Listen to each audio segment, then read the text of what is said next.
Hello students, welcome to PCB club. I hope आप सब बहुत बढ़िया होंगे, हेल्दी होंगे, स्वस्थ होंगे। तो आज हम लोग सॉल्व करेंगे जो आपके क्लास 9 की साइंस का है, एनसीईआरटी बुक का चैप्टर 10 ग्रेविटेशन।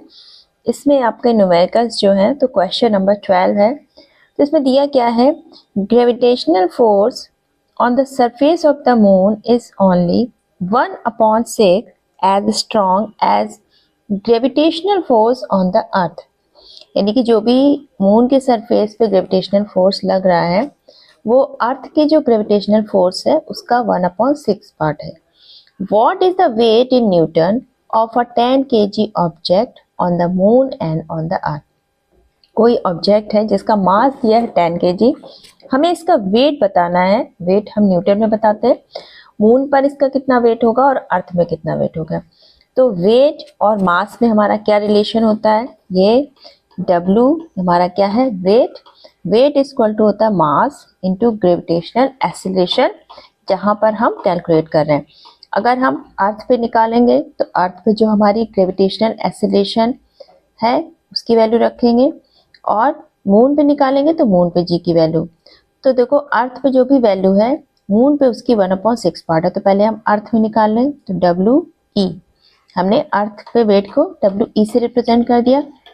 मास हमारा किसी भी प्लेनेट पे जाए, किसी भी सैटेलाइट पे जाए, मास हमारा क्या होता है, कांस्टेंट। ये हो गया 10।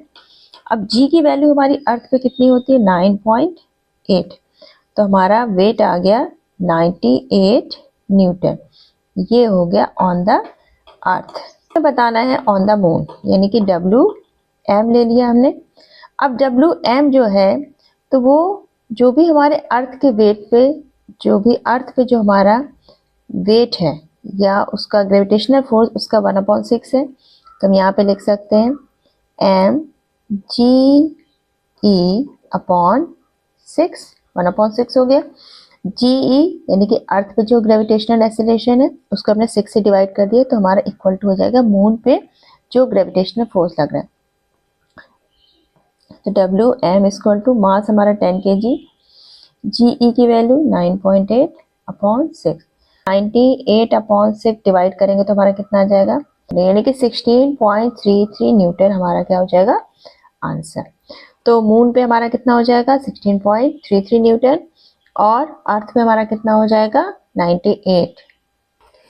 नेक्स्ट है आपका question number 13। Ball is thrown vertically upward with a velocity of 49 meter per second.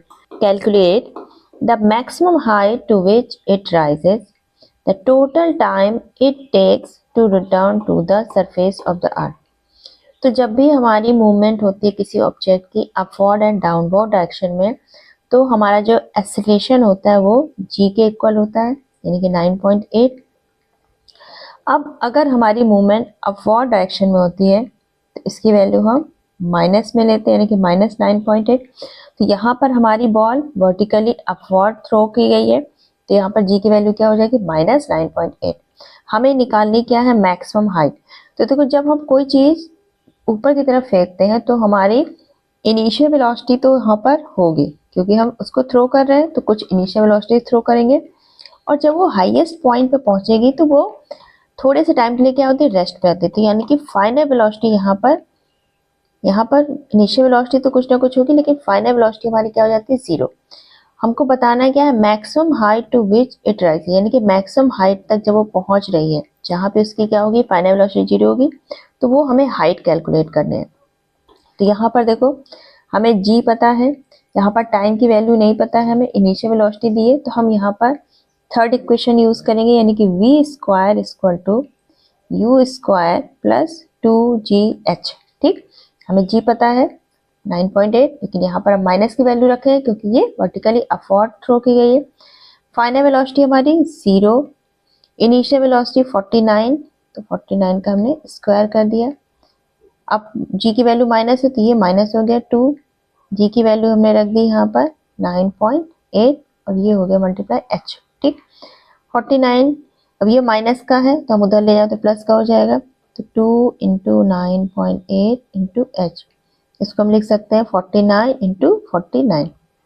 हमें h निकालना है तो h इक्वल टू क्या हो जाएगा, 49 मल्टीप्लाई 49, अब डिवाइड हो जाएगा, 2 हमारा नीचे आ गया, 9.8 भी नीचे आ गया, डेसिमल हटाया, एक 0 बढ़ाया, अब 49 वन सा ये 10 हो गया, ये 2 टाइम्स हमारा डिवाइड हो जाएगा, ठीक है।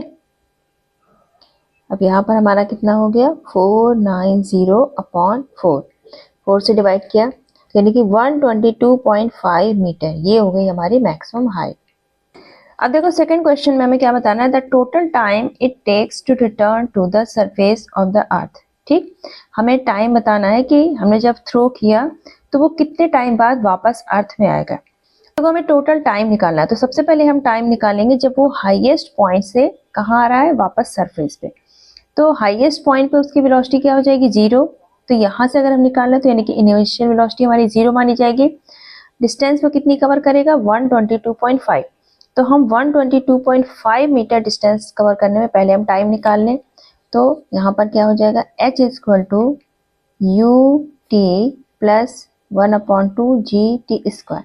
तो h हमारी कितनी है 122.5 metre, u initial velocity 0 into t plus, अब यहाँ पे देखो डाउनवर्ड आ रहा है तो g की वैल्यू हमारी पॉजिटिव होगी 1/2, g की वैल्यू 9.8 टी स्क्वायर। ठीक, 2 गया उधर मल्टीप्लाई हो गया तो 122.5 इंटू 2 अपॉन 9.8, 9.8 नीचे आ जाएगा, ये हो गया टी स्क्वायर। जब हम इसको सॉल्व करेंगे तो हमारा आ जाएगा 25 टी स्क्वायर, स्क्वायर रूट लेंगे, टी का स्क्वायर हटेगा तो टी इक्वल टू √25 यानी कि टी आ गया हमारा 5 सेकेंड। अब देखो इसमें पूछा गया है total time it takes to return to the surface of the earth. तो जब वो हाईएस्ट पॉइंट से नीचे आने में टाइम ले रहा है 5 सेकेंड, तो उतना ही टाइम उसको क्या होगा जब सरफेस से हाईएस्ट पॉइंट पे पहुंचने में लगेगा, यानी कि 5 सेकेंड आने में और 5 सेकेंड जाने में। तो हमारा टोटल टाइम कितना हो जाएगा 5 + 5 यानी कि 10 सेकेंड। तो सेकेंड आंसर हमारा हो जाएगा 10 सेकेंड, और फर्स्ट वाला जो हमारी मैक्सिमम हाइट थी वो हो जाएगी 122.5 मीटर। तो आई होप ये वीडियो आपके लिए फ्रूटफुल रहा होगा। तो अगर आप क्लास 9th में हैं 10th में हैं तो आप पीसीबी चैनल ज्वाइन कर सकते हैं, क्योंकि यहाँ पर आपको रेगुलर मैथ्स के और साइंस के एनसीईआरटीज के सॉल्यूशन मिलते रहेंगे। आपको जो एक्सप्लेनेशन है चैप्टर्स के वो यहाँ पे मिलते रहेंगे, important topic, revision board exam के लिए, और बोर्ड एग्जाम के जो प्रीवियस ईयर क्वेश्चन पेपर है वो यहाँ पर रेगुलर आपको मिलते रहेंगे। तो चलिए फिर मिलते हैं नेक्स्ट वीडियो में, तब तक अपना ख्याल रखिएगा, बाय बाय, टेक केयर।